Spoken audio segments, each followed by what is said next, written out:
Wujud kasih itu seperti apakah? Ikutilah terus pelajaran hari ini agar kita dapat mempelajari pelajaran ini bersama-sama. Sebelum kita lanjut, mari kita nyanyikan lagu yang berjudul Lebih Besar dari Kasih Ibu. Lagu Sion edisi lengkap nomor 62.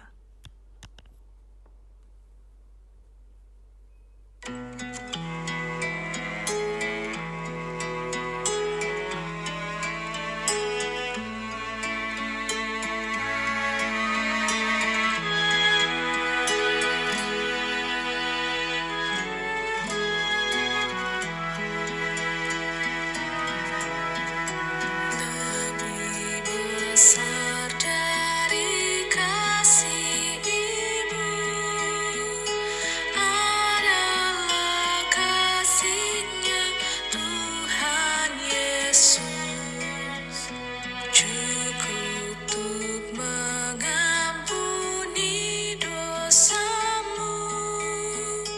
Yesus yang Maha Indah, Maha Indah, yang Maha Indah. Yesus Raja yang aku sembah, tiada sahabat melebihinya. Yesus yang indah, yang Maha Indah. Mari kita berdoa. Bapa kami dalam kerajaan surga, terima kasih untuk kesempatan yang Engkau berikan untuk kami dapat mendengarkan sebagian dari firman-Mu. Isilah kami dengan Roh-Mu yang suci agar kami dapat mengerti apa yang Engkau inginkan kami pelajari hari ini. Dalam nama Yesus kami sudah berdoa. Amin. Pelajaran Sekolah Sabat, Senin 10 Agustus 2026. Pelajaran yang ketujuh di triwulan yang ketiga. Judul pelajaran Sekolah Sabat kita untuk hari ini adalah Apa yang dilakukan kasih. 1 Korintus 13 ayat 4-7 adalah inti dari pasal ini. Paulus berfokus pada ciri-ciri kasih, menunjukkan apa itu kasih dan apa yang bukan, atau apa yang dilakukan dan tidak dilakukan oleh kasih. Ia mempersonifikasikan kasih sehingga kita bisa mendapatkan gambaran sekilas tentang bagaimana seseorang berperilaku karena dipenuhi dan didorong oleh Roh. Dalam penggambarannya tentang kasih, Paulus menggunakan serangkaian kata kerja. Baginya, kasih lebih kepada tindakan daripada perasaan atau emosi. Lalu, apa yang kasih lakukan? Pertama, menunjukkan kesabaran atau makrotimeo. Makrotimeo berarti menunjukkan kesabaran bahkan di tengah keadaan yang menantang. Kesabaran juga menyoroti kemampuan untuk bersabar satu sama lain. Efesus 4 ayat 2. Kedua, menunjukkan kemurahan hati. Kristeuomai. Kristeuomai hanya muncul di sini dalam Perjanjian Baru, tetapi kata-kata lain dari akar yang sama umum ditemukan di tempat lain. Dalam Septuaginta, kitab Perjanjian Lama versi Yunani, kata-kata dari akar ini sering muncul dalam Mazmur untuk merujuk pada kebaikan Allah yang terkait dengan belas kasihannya. Mazmur 145 ayat 9. Dengan mengatakan bahwa kasih menunjukkan kemurahan hati, Paulus bermaksud bahwa kasih seseorang kepada orang lain harus meneladani belas kasihan dan kemurahan hati Allah terhadap kita. Ketiga, bersukacita, sinkairo dalam kebenaran. Sinkairo menunjukkan kemampuan untuk merasakan sukacita bersama orang lain. Keempat, menutupi, stego, segala sesuatu. Para ahli berdebat apakah stego berarti menutupi, yaitu menjaga kerahasiaan sesuatu yang juga memiliki makna perlindungan, atau menanggung dengan makna ketahanan. konsep ketahanan jelas muncul dalam 1 Korintus 9 ayat 12 yang membuat sebagian besar penafsir dan penerjemah Alkitab mengambil pilihan kedua sebagai yang lebih mungkin. Kelima, percaya, pisteuo. Segala sesuatu pisteuo berasal dari akar yang sama dengan istilah Yunani untuk iman, pistis.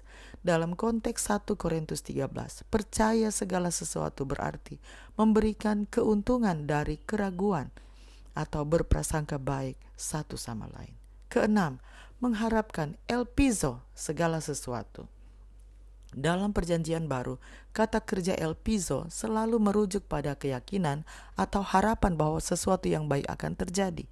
Ketujuh, sabar menanggung, hipomeno, segala sesuatu. Kemungkinan besar tidak ada perbedaan antara kata kerja stego dan hipomeno dalam 1 Korintus 13 ayat 7. Keduanya adalah sinonim yang di sini berarti ketabahan di tengah kesulitan.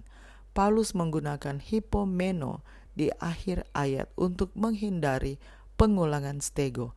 Dengan mengulangi konsep yang sama meskipun dengan kata yang berbeda, ia menarik perhatian pada percaya dan berharap sebagai titik fokus. Dengan kata lain, kasih sabar menanggung dengan percaya dan berharap. Bandingkan 1 Korintus 13 ayat 4-7 dengan Galatia 5 ayat 22 dan 23. Gagasan umum apakah yang Anda lihat di antara kedua perikop tersebut? Bagaimanakah kita dapat mewujudkan jenis kasih ini dalam kehidupan kita sendiri? 1 Korintus 13 ayat 4-7. Kasih itu sabar, kasih itu murah hati, ia tidak cemburu, ia tidak memegahkan diri dan tidak sombong, ia tidak melakukan yang tidak sopan dan tidak mencari keuntungan diri sendiri, ia tidak pemarah dan tidak menyimpan kesalahan orang lain, ia tidak bersukacita karena ketidakadilan, tetapi karena kebenaran, ia menutupi segala sesuatu, percaya segala sesuatu, mengharapkan segala sesuatu, sabar menanggung segala sesuatu. Galatia 5 ayat 22 dan 23. Tetapi buah roh ialah kasih, sukacita, damai sejahtera, kesabaran, kemurahan, kebaikan, kesetiaan, kelemah lembutan, penguasaan diri. Tidak ada hukum yang menentang hal-hal itu. Mari kita ikuti lanjutan lagu tadi sebelum saya tutup dalam doa.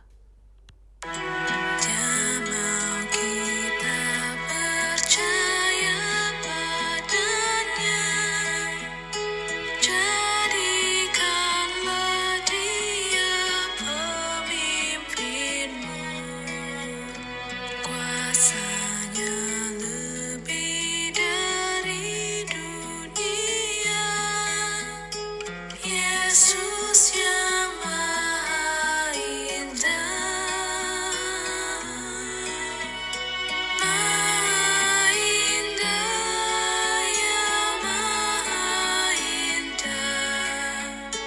Yesus Raja yang aku sembah, tiada sahabat melebihinya. Yesus yang indah, yang Maha Indah. Mari kita berdoa.